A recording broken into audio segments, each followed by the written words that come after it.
আমি আমার হাজবেন্ডের একদমই ভালো বউ না। আমি না সবসময় হাজবেন্ডকে দিয়ে কাজ করাই, জানো। এই যেমন ধরো এখনই জাস্ট বাড়ি এলো ক্রিকেট খেলে, আর আমি ওকে লাগিয়ে দিলাম কাজ করতে, মানে ওই রসুনগুলোকে তুলতে। বললাম দুজনে মিলে রসুনগুলোকে তোলো, এটা আমার অর্ডার।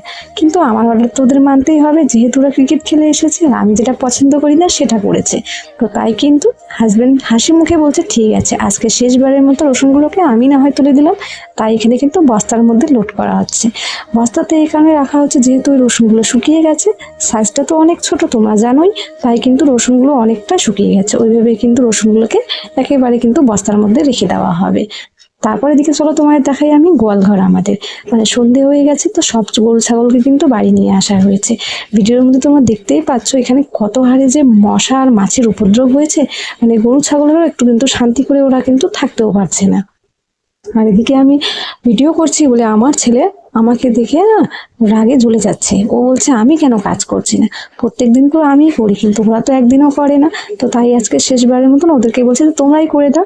আর এদিকে দেখো রসুনগুলো আমার ছেলে ফেলে দিল, মানে কেমন করে, ওই যে টিনের মধ্যে ছিল, ওনার ব্যালেন্সটা ধরে রাখতে পারেনি, তাই কিন্তু রসুনগুলো পড়ে গেছে।